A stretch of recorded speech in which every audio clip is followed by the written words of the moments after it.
mükemmellerdi diyor. Peki şimdi Women NBA'de bir basketbol oynanıyor. Genelde sayı odaklı, çok fazla savunma yapılmayan bir basketbol oynanıyor. Avrupa'da da daha sert bir basketbol oynanıyor. Bu görüşe katılıyor mu? İki yerdeki basketbolu karşılaştırmasını isteyeceğim. İki kıtada oynanan basketbolu.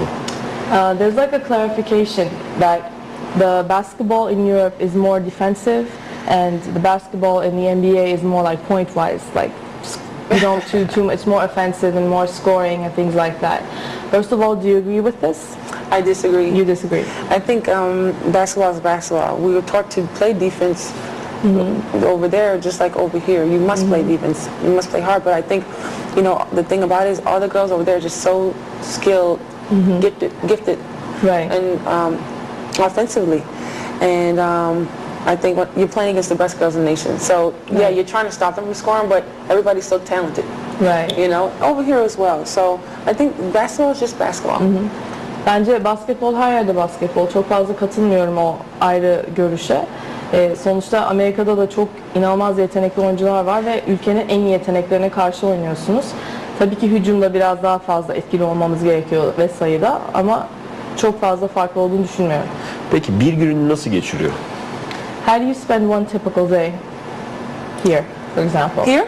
Here or... Well, I just got here, but when I get some time, my mom is here with me, so I will show her around to some great places in Istanbul, and I like to record music on the side as well. Record from? I have a small little studio that I'm going to set up in my apartment.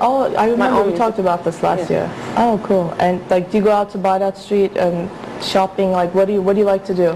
I love to shop in the Bağdat Street. I love to go to Taksim and Bazaar and shop. I love to get the purses and stuff. So. Right. Okay.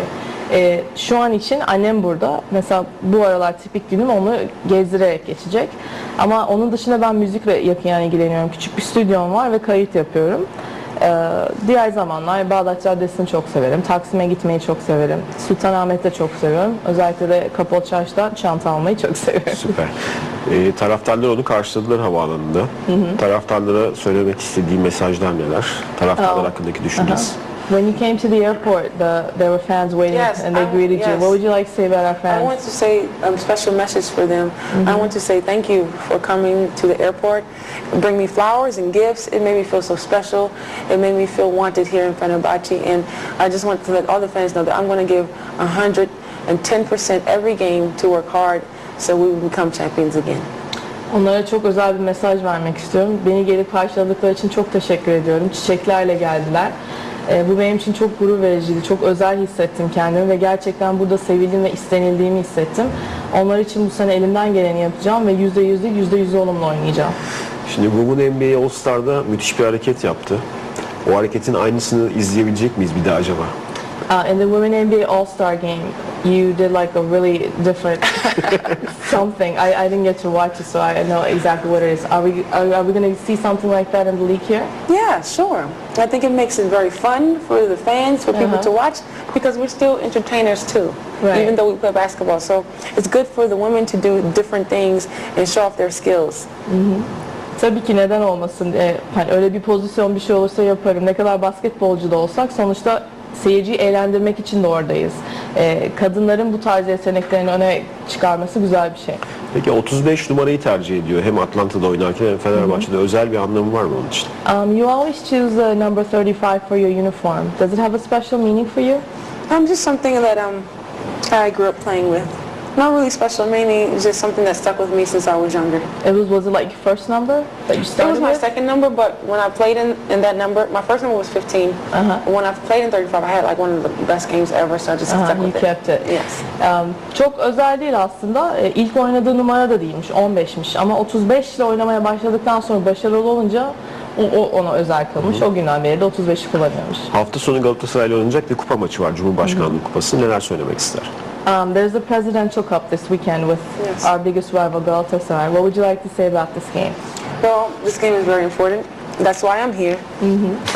Because I know that the fans really asked me to come and begged me to come. And I think it's very important that I'm here. You know, no matter how my body feels or how I feel, because the team comes first. Fenerbahce comes first. So I think it's a very important game. I think us girls are going to work hard as best we can to win it. So I think, may the best team win, but I think as long as you give it your all and play as hard as you can, you're still a champion.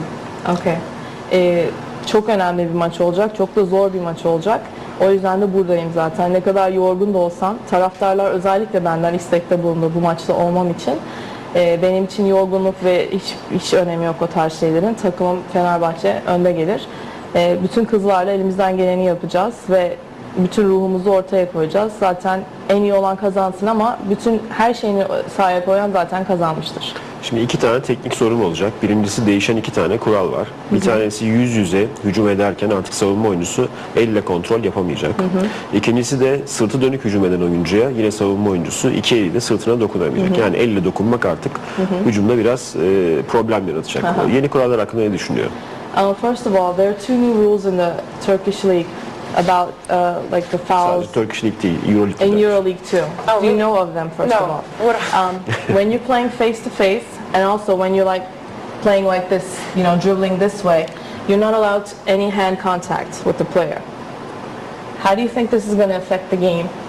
Well, I'm going to have to get used to it because in the NBA we're always like, It's like no touching anymore. Yeah. So, it's one of the things where you have to get used to it.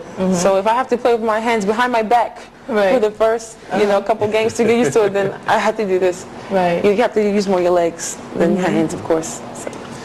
Kurallardan çok daha henüz yeni geldiğim için haberim yok dedi. Çok zor olacak tabii, buna alışmam gerekecek. Çünkü WNBA'de sürekli dokunmatik şekilde oynuyoruz birbirimize. Gerekirse ellerimi arkaya bağlayacağım, bacaklarımı kullanacağım dedi. Tabii buna bağlı olarak da hem oyuncular hem de staff için mimik, jest ve hareketlerde bulunmak artık teknik faul getiriyor. Bununla da ilgili görüşlerini alalım. And another one of the changing rules is that you're not allowed to make any gestures or hand movements when the referee blows the whistle. Not the players or the coach or anybody. It's a technical foul. Oh my gosh! So you have to play with no facial expression at all. That's going to be very hard for me because I play with a lot of passion, a lot of expression. Like you get excited, you're like, yeah. If you score, why can't you get excited and say, yeah? You can get excited, but like when the referee blows the whistle, when the typical hand movements and things like that, and your face gets all mad. I think sometimes that's a natural reaction, and that's going to be very hard for a lot of the players. And I just think it's something that we're all going to have to get used to. Bence çok zor olacak benim için özellikle. Ben çünkü çok tutkuyla oynarım ve bütün ne yaşıyorsam yüzümden belli olur, iyi veya kötü. Ve sanırım bütün oyuncular için çok zor bir şey olacak. Bayağı alışmamız gerekecek. And I think the fans feed off of that. That gets them hype and that gets the team hype. I think that they should bring this rule back. Right. Taraftarlar adına da bu zor bir şey olacak. Çünkü biz ne kadar sevinirsek veya bir şey yaparsak taraftar da ondan motivasyon oluyor ve coşuyor. Bence bu kuralları geri alsınlar. Makes it exciting. Peki Euroleague diyelim. Euroleague'de bu sene statü değişti. Eskiden hep 4'lü final oynadı. Şimdi bu sene 8'li final oynanacak. Onunla ilgili de görüşlerini alalım. And there was a change in the Euroleague rules about the Final Four. Now it's going to be the Final 8. Oh my gosh. I'm learning so many new things today. How do you think that's going to be? So the Final 8 is, well, that makes it easier. For 3 days, Final 8. Okay, that makes it a lot easier because, we made the Final 8 last year. Right. But I think the goal for Fenerbahçe should still be winning it, not worrying about Final 8, Final 4, but winning the whole thing, which I think this team is very capable of doing. Aslında bu bizim için çok problem olacağını zannetmiyorum. Çünkü biz zaten Final 8'e kalan bir takımız. Bizim daha ötesine gidip sonuca ulaşmamız gerekiyor. Daha kolay olacak gibi geliyor bu şekilde. Peki son soru, çok yorgun kendisi biliyorum. Bir an önce o da gidip uyumak istiyor ve dinlenmek istiyor. Son soru, tatille ilgili düşünceleri neler? Tatil kelimesi hakkında neler düşünüyor? What does the word vacation mean for you? Like, what would you do if you had vacation time? If I had vacation time, I would just go kind of lay out in the sun and relax, clear my mind from everything. Because when you play a lot of basketball, sometimes you get stressed about yourself and whatever else, But I would just kind of clear my mind, get away for a little bit from everything. So like by the beach, by the beach and just meditate on life and just good things. Benim için tatil deniz kenarında, güneşin altında uzanıp tamamen beynimi boşaltmak. Çünkü ruhen de sene içerisinde yaşadığınız stres vesaire çok şey var. Tamamen arınmak, meditasyon yapmak benim için Çok tatil. teşekkür ediyoruz. Kendisini de istirahate yolluyoruz. Sezon içinde görüşeceğiz bol bol. Like we thank you and send you to rest and we're going to see you a lot in the season. Teşekkürler. Thank you. Efendim bugün konuğumuz Angel McCoughtry'di. Sevgili Defne Patro'da çok teşekkür ediyoruz. Yeni bir potada Fener özel